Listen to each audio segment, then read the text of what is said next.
And tonight, firefighters from across the state, including right here in the Midlands, are coming back after battling that massive fire in Horry County. And among them, the Lugoff Fire Department that sent multiple crews to help contain those flames near Myrtle Beach. Our Cassidy Byer caught up today with a battalion chief about what it was like fighting the fires.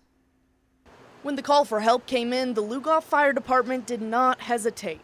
Battalion Chief Chris Henson and his team joined the statewide mobilization effort, sending rotating crews to assist in battling the fast-moving fire that scorched vast amounts of Horry County. Yes, we're all from different departments. Some departments do things a little bit differently, but we're all there for the same cause, and that's to help those that are affected by disasters. According to Henson, their department first deployed firefighters last Saturday, sending two-person teams who stayed overnight before being relieved by the next Lugoff crew. We didn't have anybody repeat tour, which we only sent, I think, 4 sets of crews down. Henson himself traveled to the scene Wednesday, where he says the fire had already been largely contained, however explained their job wasn't over. With the upcoming wind gusts from the front that come through, we were just trying to be there for extra manpower in case, the wind conditions cause it to flare back up. Despite strong winds and dry conditions, firefighters successfully prevented further spread, limiting damage to structures and fencing. Henson says seeing the impact up close made the effort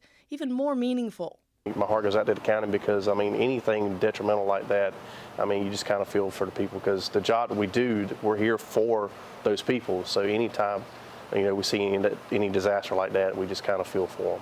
As one of the largest South Carolina fires in recent years, Henson says the experience reinforced the importance of statewide cooperation when fighting large-scale wildfires. I did get to see some of the damage that occurred. Fortunately, there were no houses lost. I can't say anything bad about the way Horry County treated that.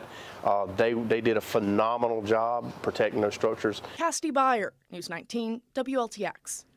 And as a reminder, when having any type of fire, only natural vegetation from your property can be burned. You cannot burn trash or any other debris. For more on those rules, you can go to WLTX.com. All right, I know we